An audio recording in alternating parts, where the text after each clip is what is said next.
मित्रपक्षात युती नाही झाली तर शिवसेना स्वबळावर स्थानिक स्वराज्य संस्थांच्या निवडणुका लढवणार असल्याचे प्रतिपादन माजी खासदार सदाशिव लोखंडे यांनी नुकतेच शिर्डीत केले।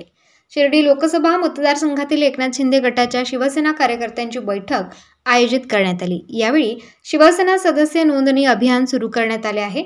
याबाबत नियोजन बैठक माजी खासदार सदाशिव लोखंडे, आमदार विठ्ठलराव लंघे, राहुल खताळ, माजी आमदार भाऊसाहेब कांबळे, शिवसेना जिल्हा प्रमुख कमलाकर कोते, नितीन अवताडे, नाशिकचे माजी महापौर अजय बोरस्ते आदींसह विविध मान्यवर उपस्थित होते। यावेळी बोलताना माजी खासदार सदाशिव लोखंडे म्हणाले की आगामी स्थानिक स्वराज्य संस्था निवडणुका मित्रपक्षात युती झाली नाही तर एकनाथ शिंदे यांच्या मार्गदर्शनाखाली शिवसेना स्वबळावर निवडणुका लढणार आहे। जो पक्ष निर्णय देईल त्यानुसार काम करू असे त्यांनी स्पष्ट केले। तर राहता कोपरगाव श्रीरामपूर येथे अतिक्रमण कारवाई झाली। ज्या दुकानदारांवर अन्याय झाला त्यांचे पुनर्वसन झाले पाहिजे, यासाठी शासनाकडे पाठपुरावा करणार असल्याचे त्यांनी सांगितले। तर यावेळी नाशिक महानगरपालिकेचे माजी महापौर अजय बोरस्ते म्हणाले की तळागाळापर्यंत शिवसेनेचे कार्य उपमुख्यमंत्री एकनाथ शिंदे यांच्या नेतृत्वाखाली पोहोचवण्यासाठी शिवसेनेची सदस्य नोंदणी अभियानाचा उद्देश आहे। त्यांनी जे निर्णय घेतले ते जनतेपर्यंत जावे आणि त्याचा सामान्य जनतेला फायदा झाला पाहिजे असे मत त्यांनी व्यक्त केले। यावेळी शिवसेना महिला आघाडी, युवा सेना महिला आघाडी प्रमुख सुनीता शेळके, विमल पुढे, शुभम वाघ, महेश देशमुख आदींसह मान्यवर उपस्थित होते। शिवसेना पक्षप्रमुख आमचे नेते एकनाथ शिंदे साहेबांच्या नेतृत्वात काम करत असताना शिवसेनेचे सदस्य अभियान चालू आणि त्याच्या बैठकीच्या संदर्भात त्या ठिकाणी आज शिवसेना जिल्हा प्रमुख नाशिक यांची नियुक्ती शिर्डी लोकसभेमध्ये झालेली आहे। ते बैठकीला येणाऱ्या संघटनेचं काम करत असताना पक्षाचे सर्व कार्यकर्ते त्या ठिकाणी उपस्थित होते। त्यामध्ये सदस्य अभियान आजपासून त्या ठिकाणी चालू करण्याच्या संदर्भात निर्णय झालेला आहे। त्या संदर्भात कार्यकर्त्यांची बैठक आता इथून पुढच्या सगळ्या ग्रामपंचायत असेल, पंचायत समिती असेल, जिल्हा परिषद असेल, नगरपालिका निवडणूक असेल, ह्या संदर्भात सर्वांच्या निवडणुका शिवसेना म्हणून लढणार आहे। मित्रपक्षामध्ये युती नाही झाली तर व्यक्तिगत लढू पक्ष म्हणून, नाही तर युतीचं महायुतीचं संघटन म्हणून आम्ही काम करतो।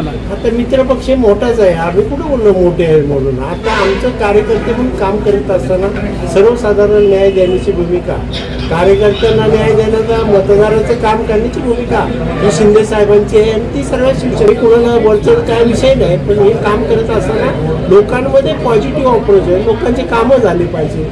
मतदानाच्या वेळेस जनता ठरवेल ना या ठरवलेल्या त्या लोकांवर अन्याय झालेला। आमचं मत होतं त्याला पर्याय जागा उपलब्ध करून, त्यांचं अनेक वर्षे 40-50 वर्षे झालं त्या ठिकाणी काम करतात, त्यांना न्याय मिळाला पाहिजे। तिथून एक पर्याय जागा मग एक 90 फुटाचा रस्ता असेल, 120 फुटाचा रस्ता असेल, त्याला झोन मार्क करून त्यांना कमी जागेमध्ये ट्रॅफिकला अडचण होणार नाही आणि त्या ठिकाणी त्या व्यक्तीचं त्या जो इफेक्टेड जो दुकानदार असेल, टपरीधारक असेल, त्याला न्याय दिला पाहिजे। परंतु अनेक वर्षे ते पेंडिंग राहिल्यामुळे की त्या ठिकाणी त्या दुकानदारावर अन्याय झालेला आहे आणि म्हणून आम्ही राज्याचे उपमुख्यमंत्री आणि दोन्ही मुख्यमंत्री आणि दोन्ही मुख्यमंत्री यांना विनंती करणार आहे की ह्या टपरीधारक जे दुकानदार आहेत त्यांना न्याय मिळण्याचे आदरणीय एकनाथ शिंदे साहेब यांच्या आदेशानुसार आणि शिवसेनेचे युवा नेते आदरणीय श्रीकांतजी शिंदे साहेब यांच्या मार्गदर्शनाखाली शिवसेना सदस्य नोंदणी अभियान हे चालू आहे। आज या शिर्डी लोकसभा मतदारसंघात आम्ही आलो होतो। आदरणीय लोखंडे साहेब, आदरणीय दोन्ही आमचे जिल्हा प्रमुख कोते साहेब असतील, अवताडे साहेब असतील आणि कांबळे साहेब या ठिकाणी उपस्थित आहेत आणि अत्यंत चांगली बैठक झाली। शिवसेनेची सदस्य नोंदणी ही तळागाळात गेली पाहिजे, वाड्यापाड्यात गेली पाहिजे, प्रत्येक घरात गेली पाहिजे, या दृष्टीनं नियोजनाची ही बैठक होती। या नियोजनामध्ये संपूर्ण कार्यकारिणी असेल, शिवसेनेचं कार्य असेल, माननीय एकनाथ शिंदे साहेब यांनी केलेली कामं असतील, त्यांनी घेतलेले निर्णय असतील, हे लोकांपर्यंत पोहोचावेत आणि त्याचा त्यांना फायदा व्हावा, हा शिवसेना सदस्य नोंदणीचा खरा उद्देश आहे। आणि मला खात्री आहे की एक रेकॉर्ड ही सदस्य नोंदणी ह्या जिल्ह्यामध्ये, नगर जिल्ह्यात शिर्डी लोकसभा मतदारसंघात होईल। सर्वच पदाधिकारी या ठिकाणी उपस्थित होते, त्यांचे मी या ठिकाणी आभार मानतो आणि एक वेगळ्या पद्धतीचं काम शिवसेनेचं आपल्याला या ठिकाणी बघायला मिळेल। शिवसेनेचे मुख्य नेते आदरणीय एकनाथ शिंदे साहेब यांची कार्यशैली आपण सर्वांनी बघितली आहे.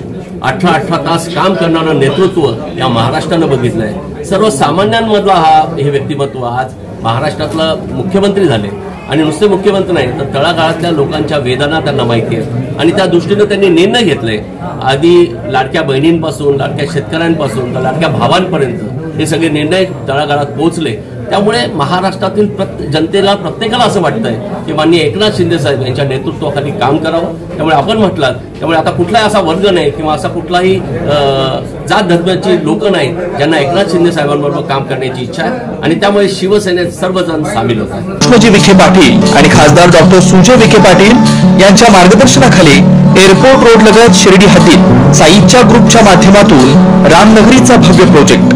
वैशिष्ट्ये शिर्डी एअरपोर्ट रोड लगत बस स्टॉप, शाळा, बँक 5 मिनिटांच्या अंतरावर, ड्रेनेज व स्ट्रीट लाईट. प्लॉटमध्ये प्रशस्त श्री राम मंदिर, साई समाधी मंदिरापासून 10 मिनिटांच्या अंतरावर, MSAB पोल कनेक्शन, 20 फुटी अंतर्गत रस्ता व दोन्ही कडेने सुशोभित झाडे. रहिवाशांसाठी अनुकूल शिर्डी नांदुर्गी शिवरस्तार लगत साई परिक्रमा मार्गालगत. प्लॉट लगत 18 मीटर प्रस्तावित रस्ता. तर त्वरा करा, आजच आपला प्लॉट बुक करा. बुकिंगसाठी संपर्क करा श्री गणेश तोरडमल 99 21 21 95 61, श्री शुभम वेणुनाथ गोंदकर 97 67 06 66 85.